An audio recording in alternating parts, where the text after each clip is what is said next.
We start with breaking news tonight. A stretch of I-5 is now back open nearly 12 hours after a massive explosion shut down the freeway. More than 100 propane tanks burst into flames early this morning. This is a live look from I-5 where the freeway reopened just within the last several minutes. Right now, the driver of that truck involved is nowhere to be found. Fox 12's Paulina Aguilar joins us now live in North Portland where this all happened. Paulina? Well, Pete and Riel, thankfully, nobody was hurt. Now, we're just above the area where the fire took place, just after the Skidmore exit. I want to give you a live look right now. Just minutes ago, ODOT crews were cleaning the area. They had been here for hours, but about 15 minutes ago, just like you mentioned, Pete, crews had left and the northbound freeway is now open. You can see that darkened spot on the road. That's where they laid brand new asphalt. This looking a lot different than it did 12 hours ago. We got propane tanks exploding. Fire erupted on I-5 around 4:30 Tuesday morning.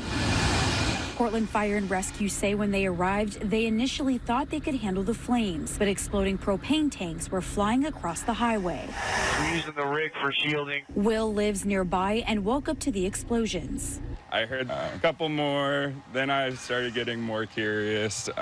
They were loud enough that they sounded distinct to fireworks. I looked out the window and I could see the glow coming from the direction of the highway. So I grabbed my skateboard, skated down the street. Well, it was crazy. I mean, my windows were rattling from here. He says he could feel the heat from 150 yards away. It was kind of like a blowtorch coming off the highway straight into the air. The risk for more explosions and flying propane canisters forced firefighters to shut down I-5 in both directions. Things exploding over onto the other side of the freeway. We need that freeway closed now. Will began to capture this video. Obviously, cans were still popping off, and I could see them going in different directions on the highway. Realized I should probably be hiding under the concrete on the bridge there, so I kind of laid down, positioning myself for the concrete, and just kept the camera going up. Decided that I was safe in the corner, hiding behind the concrete like I was, but I knew I was taking a little bit of a risk. Currently, we're just letting the trailer burn. There were no fire hydrants nearby, so fire crews brought in a water tender to put the trailer out.